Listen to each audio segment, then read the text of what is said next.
Sound check, ayan. Uli akong tumayo sa pulpitong ito way back 1995.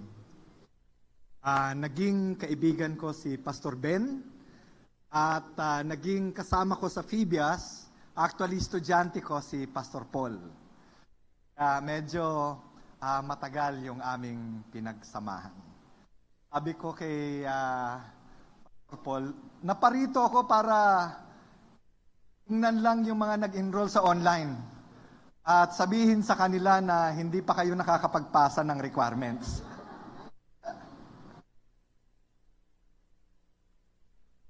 Shall we pray together? Panginoon, salamat sa inyong kabutihang loob, sa inyong pagpapala. Nawa ang salita na maririnig ngayon ay hindi sa akin. Ang mga karanasan ay magturo papunta sa inyo. At ang kaluwalhatian ay maitago sa krus ng Kalbaryo kung saan nararapat doon lahat ng papuri. Sa pangalan ni Jesus. Amen.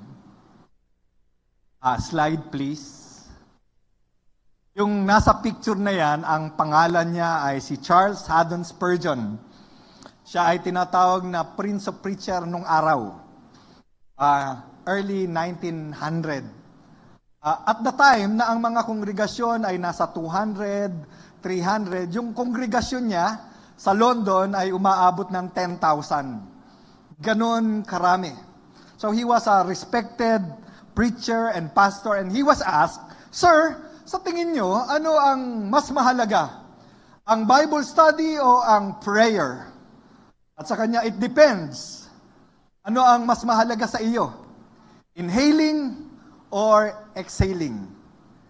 Hindi po pwedeng paghiwalayin iyon. Pagkat sa next slide, makikita natin na may verse actually na dinidescribe yung both actions ng pag-aaral at pananalangin. Sabi ng banal na kasulatan, if you remain in me and my words remain in you, then anong gagawin? Then you can ask. It is when you study and have the content of knowing who Jesus is. That's when you can pray. And today, I would like to just meditate on the idea, on the basis of our access sa Panginoon.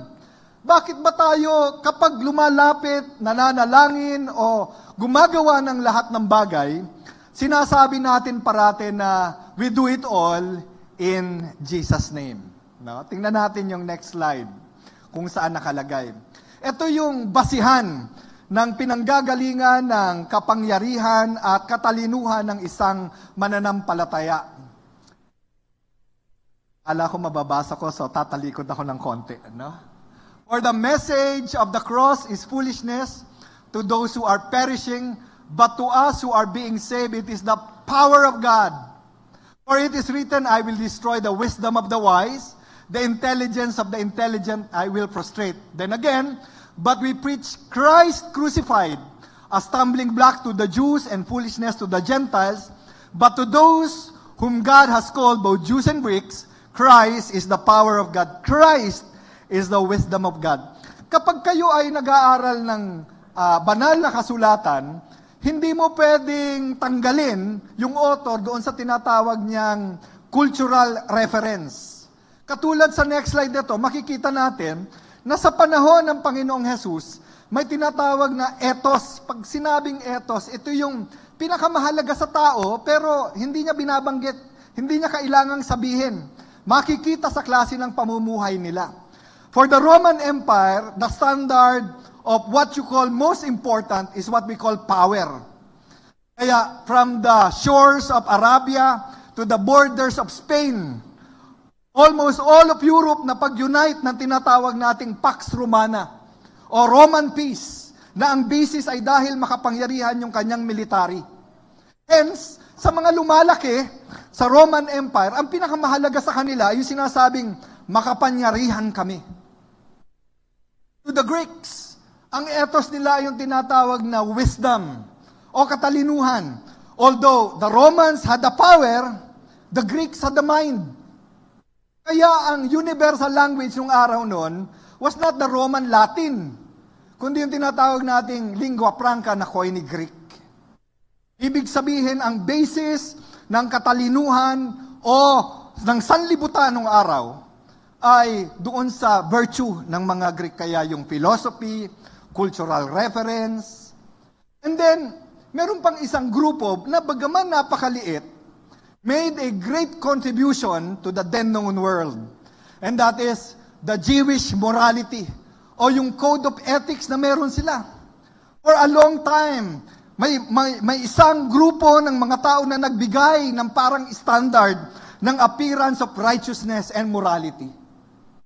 Hence, magmula noon hanggang ngayon, even to this day, pag tinanong mo ang taong wala sa Panginoon, kung ano ang pangarap niya sa buhay, it will always be either wealth, or I can have more wisdom, or information, or digital access, or morality, or the appearance of being accepted by all. By the way, binanggit din ni Jesus yun eh. For the pagans, run after what they can eat or drink, what they will wear. Social security, social acceptability, security in life. Yun ang basis. Pero, ang sabi nun, kayong mga Kristiyano, it is the cross, which does not make sense to the world. Why? Pag ikaw ay nalagay sa krus, ibig sabihin, a more powerful person put you there. Wala kang kapangyarihan. Pag ikaw ay nalagay sa krus, ibig sabihin, all your life you made a lot of bad decisions, and therefore you are foolish. And your appearance is unrighteous. Yung cultural mindset, binaliktad ni Jesus. Sabi niya, ganun ang gawain ng Diyos. Yung tinitingnan yung kahinaan, kaya kong gawing ipakita. Kalakasan ko yon para ipakita lang sa inyo na yung katiting na kapangyarihan ng Diyos ay mas malakas sa lahat ng magagawa nyo sa sanlibutan. Next slide, please. So, what do we mean when we say, in Jesus' name? Well, sa Colossians 3:17, in whatever you do, whether in words or in action, sabi doon, do it all in the name of Jesus. So we say, in Jesus' name. Unang-una, pag sinabi mong in Jesus' name, it is a claim of relationship. But as many as receive Him, sabi doon, yung mga tumanggap sa Kanya ay inaring ganap niya bilang Kanyang mga anak. Ano apelyido ng anak ninyo? Hindi ba yung pangalan nyo rin, yung apelyido nyo rin? It means, describes a relationship of a family. Kaya kapag ikaw ay nag-claim na sa pangalan ni Jesus, kiniklaim mo na kami ay pamilya ng Panginoon. Pangalawang slides, pero hindi lang pamilya. In Ephesians chapter 5, dinescribe na iyon na parang mag-asawa. May mga bagay ang anak na hindi alam ng magulang, may mga bagay ang anak na hindi alam sa magulang, pero yung magulang is so close na walang maitatago ang isa't isa sa kanila. Jesus described His relationship more than just family, but a partner. Kaya nga pag nagpakasal kayo, yung dating apelyido ng babae, we are the bride, we accede to the name of Jesus. Revelation, ang sabi doon, mayroong kasalang mangyayari. At ang kasalang iyon ay binithrow. Ibig sabihin, nung umalis ang Panginoong Jesus, tayo ay naging kasintahan niya na consider na kanyang asawa. But the end of days, nandoon gaganapin yung reception. And the unity will be complete. Remember this. God answers your prayer on the basis of your relationship with Him. It is all by grace. Nung ako ay BBC, yung pinakamaliit na antas, pinakaunang antas sa Phoebias. May kaklase ako noon, kakilala rin ni Pastor Paul. Ang pangalan niya ay Henry Vicente. Mataas na posisyon niya na ngayon sa Methodist Church. Pumasok siya sa Phoebias kasi may nangako ng scholarship. Sa Phoebias, pag pumasok kayo sa seminaryo, pagbibigyan kayo hanggang mga 2 linggo na walang tuition. Basta meron lang kayong dalang letter sinasabing, eto, scholar ito. Mag 3 weeks na, wala pang scholarship na dumadating. So ang ginawa niya, nag-impake siya, nagbalot. Sabi niya, hindi na, wala nang darating. Yung pangako sa akin, pangako lang. Nung araw, wala pang text no? So nakaasa kayo lahat sa sulat. Sabi ko, kapatid na Henry, subukin lang natin ang Diyos. Mag-pray lang tayo. Ganito ang, tandang-tanda ko pa yun. Ganito ang condition ko. Pag katapos natin mag-pray at kinabukasan, wala pa rin, asamahan pa kita, ihahatid kita sa gate. So that was and I remember the prayer, sabi namin, Panginoon, tinawag mo kaming inyong mga anak. At nangako ka na sino man ang humingi ng tinapay ay hindi niya bibigyan ng bato. Sino mang humingi ng isda ay hindi niya bibigyan ng ahas. So it was a claim from the scriptures. And true enough, pagdating ng umaga, tanghali, meron palang letter from the Wayfarers Foundation na 2 weeks na naka-stack doon sa post office. Ibig sabihin, matagal na yung support. Pero only at that time. I mean, edi ka rin namang hindi mag-pray. Darating naman yon, pero malamang hindi niya naabutan. Pero bakit itinatiming ng Panginoon? Just to show you, it is not by might nor power, but by the Spirit of the Lord. Relationship. Tayo ay lumalapit sa Diyos not on the basis of power or wisdom or appearance of morality. All by grace. Next slide. Rosel, hanggang ilang minuto ba tayo dito? Sa introduction pa lang ako kasi. The next claim that we have is the claim of representation. Kung yung isa ay relationship, ang pangalawa is because we represent in Jesus' name. Sabi ni Apostle Paul, for we are ambassadors of reconciliation. Yung ambassador sa Spain o sa Amerika, they do not go in the name under them. They go to the name of the Philippines by the authority of the country. Or if you are under the office of the president or congressman, you become an ambassador. It is under his name. So when we say in Jesus' name, sinasabi natin, we become the channels of blessing. Tayo yung pagdadaluyan ng pagpapala. If there is one greater name or greater joy than receiving prayers, is that God answers through you. Yung Philippians chapter 2, kung saan every knee shall bow, and every tongue shall confess that Jesus is Lord, is a kingdom language. Maganda po sa mga nag-aaral sa Phoebus Extension, may subject tayo na dadaanan sa epistles ni Paul, na kung saan sinasabi na ang mga kategorya ng pagsulat ni Apostle Paul have a point of reference sa nangyayari sa kanilang panahon. Halimbawa, sa Philippians, napakaraming binanggit dyan yung Jesus is Lord. Bakit? Kasi ang Philippians, tinatawag na Little Rome. 70% ng nakatira sa Philippi ay mga retired na sundalo. Mga sundalong nabigyan ng biyaya ng Rome na mag-retire at binigyan ng teritoryo. So yung utang na loob nila, nasa emperor. At doon sa emperor, may tinatawag na imperial cult, kung saan ang dapat mong sambahin ay si Caesar. Hence, may tinatawag silang, Caesar is Lord. Kaya pagdating mo sa Philippians, lakas ng loob ni Apostle Paul, Jesus is Lord, not Caesar. Tapos, very proud yung mga tao sa kanilang citizenship. We are Roman citizens. Sa Philippians, sabi ni Apostle Paul, no, we are citizens of heaven. So yung claim is not the human agency na ikaw ay ambassador, kundi ang Panginoon ang iyong nare-represent. Sabihin mo nga sa katabi mo, ay, ambassador ka pala. Ambassador ka, you represent the name of Jesus. It also means that you is not only a recipient of blessing, you can become a channel of blessing.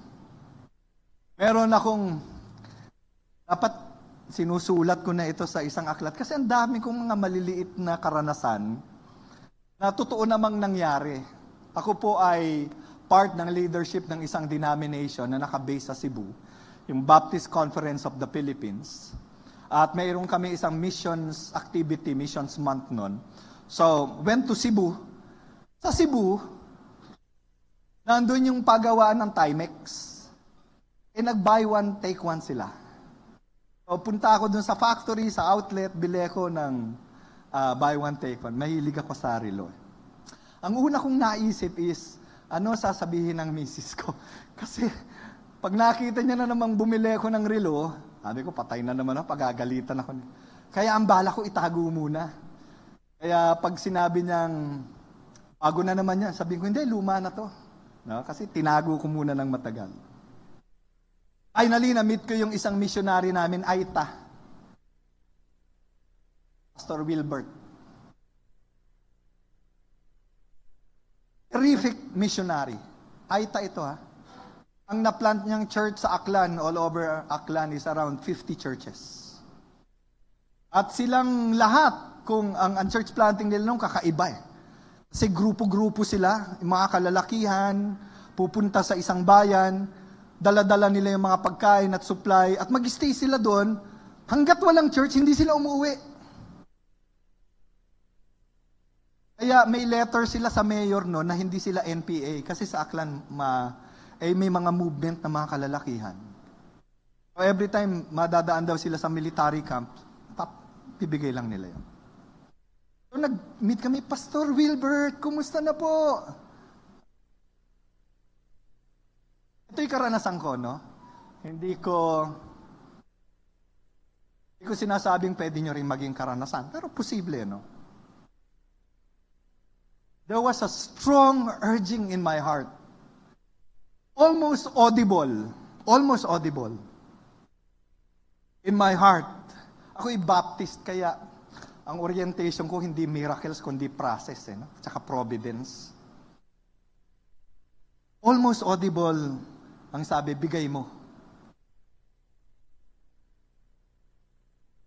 Or Wilbert, Pastor, tama-tama, nagkita tayo, may regalo ko sa inyo. So kinuha ko yung bago kong bili na relo. Yung iyak niya talagang hagulhol. Bakit kaya? Kasi nung gabi, papunta sila doon sa mission trip namin, nagpre-pray daw siya sa Diyos. At ang kanyang panalangin ay, Panginoon, pakita mo naman na tama yung mga ginagawa ko. Pakita mo naman, at sa mga Aita, napakalaking halaga ng relo. Ato symbol yun. Atin, wala gaano. Kaya nung matanggap niya yun, malinaw sa kanya that God was answering his prayers.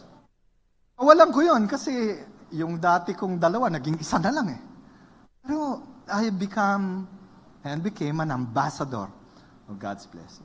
Ito matindi kasi yung anak, nandun din, Pastor, ako nag-pray din. Sabi ko, patay na. Hindi mo naman pwedeng sabihin, siyempre, sabi ko, tamang-tama. Buy one, take one yung nakuha ko. Binigay ko rin, no? Inalisan lang ako ng problema kung ano yung sasabihin ko sa misis ko. No?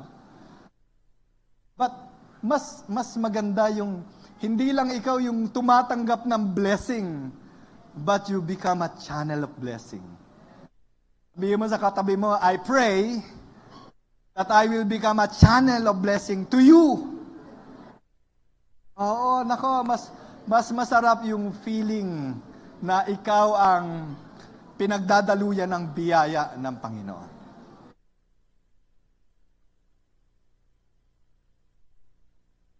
Ang pangatlo, next slide po, no?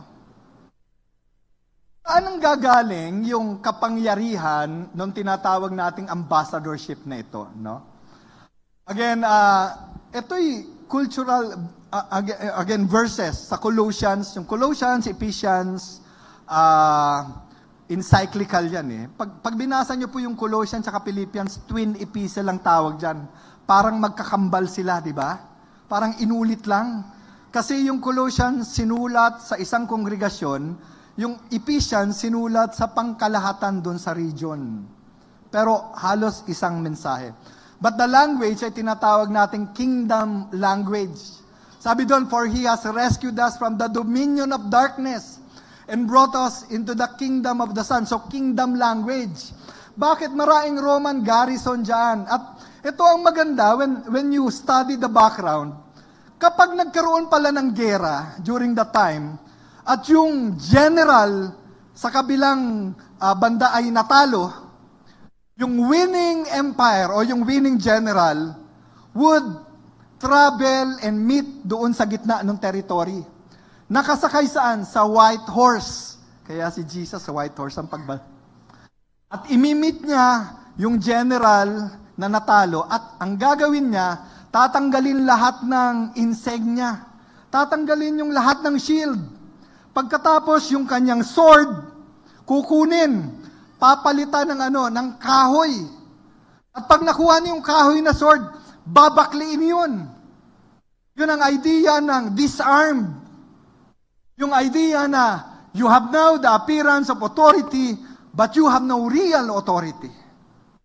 Yun ang ginawa ng Panginoong Jesus. Ang sabi doon, He crucified the announcement of victory. Nilagay daw doon, iyon ay pag-a-announce na ang teritoryong ito ay akin na. So when Satan tempts us, and he appears to be strong, we say that from the Word of God, you have no authority. Your authority is broken. Ang appearance mo na lamang ay parang espada. Pero hindi na totoo yan sa anak ng Diyos. Hence, we have the power for it. Last slide, please. Next slide. Papo. Ano yung una? It's a claim of relationship, di ba? Ang pangalawa, it's a claim of representation, ambassador ka. Pero, ito ang pinakamalalim na gamit ng in Jesus' name. In Jesus' name means to enter into the perspective of Jesus. I wish all prayers can be answered. I wish all prayers can become a sign. Meron kaming dinalhan sa New Tribes Mission. May project kami noong December, baka pwede nyong i-adapt yung idea. May tinatawag kaming pag-December, Ministry Monito. Bumibili kami ng mga box na transparent. Head ako ng isang organization. Tapos yung mga boxes na yon, binibigay namin sa mga anonymous na family. Sa box, nakalagay doon yung picture ng pastor ng pamilya niya. Nakalagay yung size ng sapatos, yung belt, kung ano kailangan. Para pag nilagay namin doon, binigay namin sa pamilya, kung ano yung kailangan ng pastor, iyon ang ilalagay niya. At pagkatapos noon, ay iyon ang ibibigay sa pastor. Pero may mga 25 boxes kami na walang particular recipient kasi mga missionary sa New Tribes. At yung napuntang boxes sa kanila, galing doon sa isang medyo mayamang simbahan sa Parañaque. Ang nakalagay doon, mga brand new na watch, mga porcelas na ginto, no? Sana hindi peke, no? Pero kina-quality control namin mukhang... Yeah. Again, merong isang missionary doon na nung nagbukas siya, kasi pinabubuksan namin, buksan na po natin at tingnan natin yung blessing.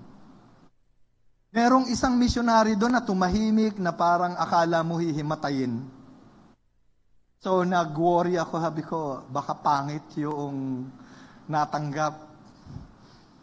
At nung tinanong ko, kalimutan ko yung pangalan. Ano pong problema? Sabi niya, usap ako ng Diyos eh. Bakit? Kasi, galing siya sa isang tribal area, no? Sabi niya, 25 years na akong naglilingkod sa Diyos as missionary. At again, nag-pray siya sa Panginoon, Lord, 25 years na po. Sinayang ko ba ang buhay ko? Nung nagbukas siya ng lakit, sige man, tumatayo yung balahibo ko. Bukas niya yung lakit na my heart, di ba? Talagay doon for you. 25 years. An anniversary gift. Again, maaring coincidental lang, pero doon sa tao, it was so real. Inausap siya ng I wish all stories sa mga simbahan ay ganon. But there will be, tinatawag nating mga difficulties. There will be answers, or there will be prayers that will not be answered, and this is the last time. It is the claim of recognition. Claim, ano yung nare-recognize natin? Opo. Next slide, please. Si Habakuk ay propeta ng tinatawag nating cognitive dissonance. English, magandang pakinggan, pero ang ibig lang sabihin nun, unmet expectations. Si Habakuk, yung buong chapter niya, 3 chapter lang naman yan, panay tanong. Diba, ginagamit namin sa yung surely you of purer eyes cannot suffer evil. No? Hindi mo kayang tiisin ang masasama. Pero ang totoo nun, si Habakuk nagtatanong, bakit yung alam niya tungkol sa Diyos, hindi tugma doon sa nangyayari sa kanila? Sabi niya, bakit kaming bayan ng Israel ay under sa mga Assyrian na pinaparusahan kami? Bakit yung masasama ang tataba ng belly? Their bellies are fattened. Ibig sabihin, masasarap yung mga kinakain. Wag ho kayong tumingin sa mga katabi nyo. Bakit kaming law keepers? Ang sabi niya, why is it that we, law keepers, walang bubong na masilungan? Bakit kaming active sa church? Naglilingkod? Tila baga nakalimutan mo. So, yun yung buong book ng Habakuk. So, dinala ng Diyos si Habakuk doon sa templo at meron siyang binanggit, pinakita ang end ng masasama. Things are temporary. But, ito po yung main point. Tingnan natin. Yan po ang aking misis. Si Genesis de Jesus El Barrio. No? Siya po ay biktima ng COVID. Way back March 23, 2021. Up to this point, I have lost her for the last 2 years, 8 months, 15 days, 3 hours, and 10 seconds. Napaka-innocent nung pagpasok ng COVID. Nag-dedicate ako ng isang building dahil ako ay pastor, may pass ako sa mga checkpoint. Building needed to be dedicated. Social distancing naman. Pagbalik ko, 3 days later, may lagnat na kaming lahat. Ako nauna, nilagnat ako overnight lang. Pagka-overnight, magaling na ako. Yung malakas na ako. Then my son, yung aking anak, at hindi yung trangkaso. Nagsusuka-suka pa. Nadalawang isip kami kung dadalhin sa ospital, puno lahat ng ospital. Pero nakalampas. Yung si Jean, low-grade fever. Hindi pero tulog lang ng tulog. Dati na siyang may congenital heart disease. Hypertensive, at saka diabetic. Kumbaga yung 3 markers na hindi dapat tamaan ng COVID, tinamaan. Yung 8th day, nakabangon. So I was so happy. Kumain. Nung gabi, around 11, nakarinig ako ng nag-snore ng malakas. Naalala ko yung kapatid niya na matay, heart attack din. Ang unang symptoms, nag-snore ng malakas din. So, ginising ko, kahawak siya sa dibdib, nagkakaroon ng atake, inano ko yung kotse. Matagal, dahil nanugkulak siya, hindi na namin mabuhat, napakabigat. All along, I was praying, Lord, wisdom. Lord, healing. Lord, please don't. Nadala namin doon sa pinakamalapit na ospital. May pila pero inuna. Tapos tinatry na i-revive. Nandun ako sa ulunan, constantly praying, constantly asking, constantly claiming all the verses that I can remember. And then the doctor said, Sir, wala na po. Sabi ko, hindi ako papayag. Ituloy nyo pa. And finally, after 15 minutes siguro, matagal yung pagre-revive. Wala na siya.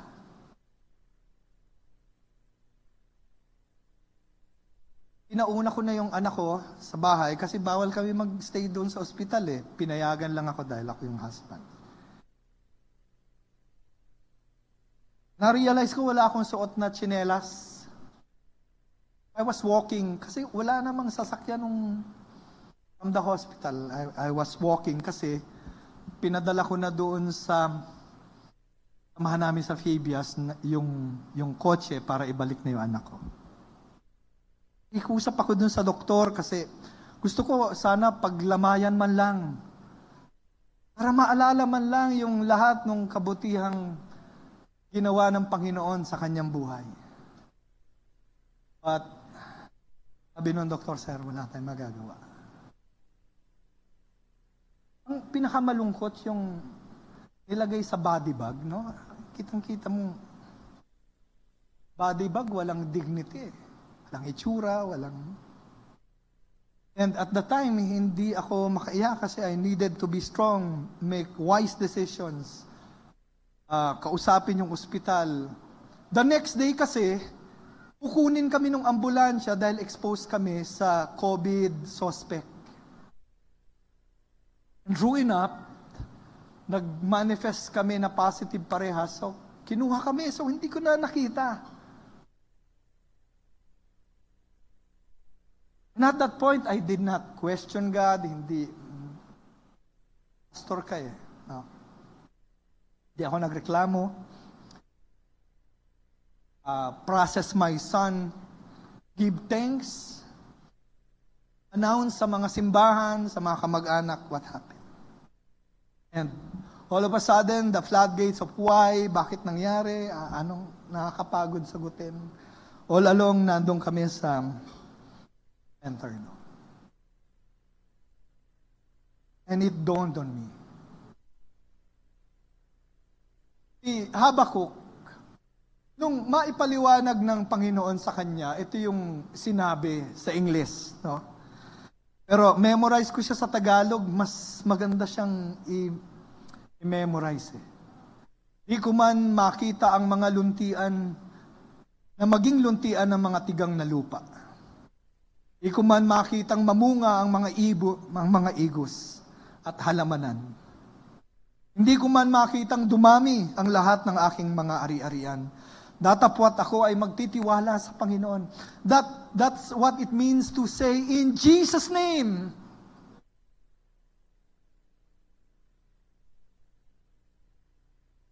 Gusto ko lang ibalik do sa last slide kasi ito yung takeaway ko talaga sa mga incidents. Psalms 23 is a very good psalm to comfort you in grief. It's probably the most memorized, most loved.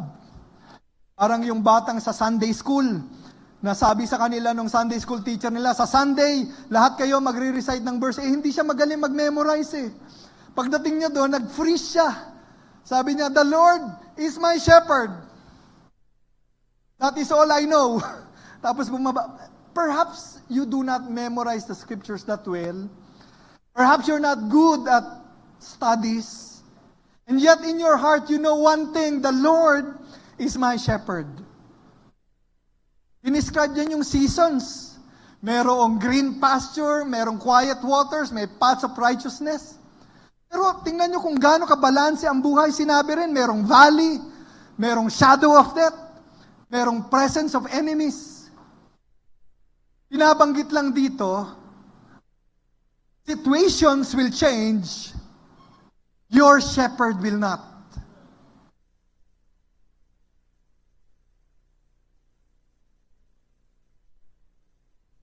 I thought I was okay. 1 month later, nasa church na uli ako pagkatapos ng quarantine. Gusto mong ipakita sa mga miyembro na ang puso mo may galak.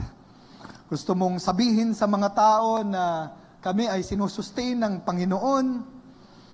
But deep inside, you're lonely and alone.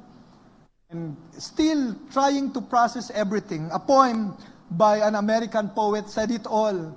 When there is no one to wake you up in the morning, and there is no one to welcome you at night, and there is no one to ask about your coming or your going, and there is no one to give a nod of approval about your day. Someone said, it is freedom. I call it loneliness. Until the Lord showed me something, and I think it was a message for me personally. I did not complain, but I think my heart was becoming hard and cynical. And I was saying in my heart that my grief is so great.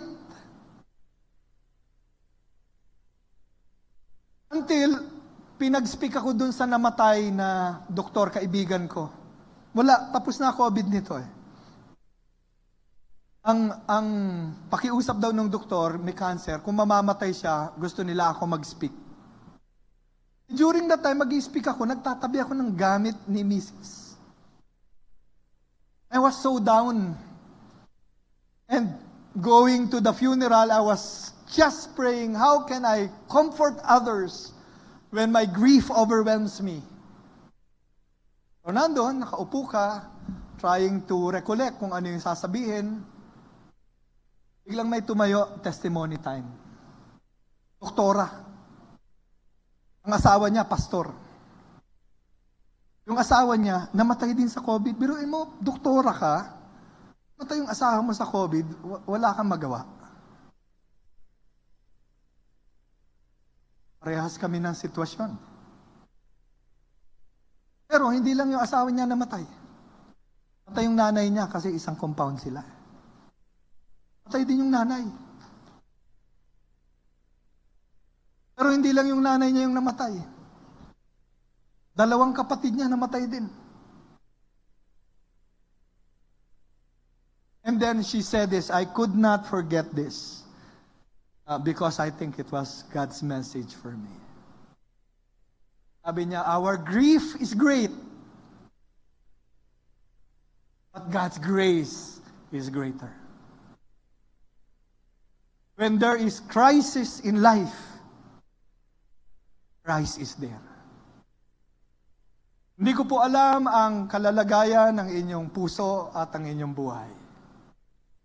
But today, when we pray in Jesus' name, you say, Lord, I am related to you. And then again, you pray in Jesus' name, you say, Lord, I am your servant and vessel. And finally, when you say, in Jesus' name, you say today, I may not understand all things. I may be in the valley. I may be in the presence of my enemies. Sa table natin, gusto natin, pamilya lang, kaibigan, ka-church. Pero grabe ang Diyos. Kahit yung kaaway nandun, there is peace. There is power. There is provision. My prayer for you, if you are that in seasons of life, may God's blessings be upon. Tayo ay manalangin. Panginoon, there may be people here whose grief is great and deep, and they are hurting and they are cut to the soul. And they try to be strong. And they try to show others that they are Christians. But you know them. Lord, I pray for that kind of grace. that will welcome even in your table the presence of that enemy. Simply say, you have a wooden sword. You do not have authority over me. I belong to the Lord.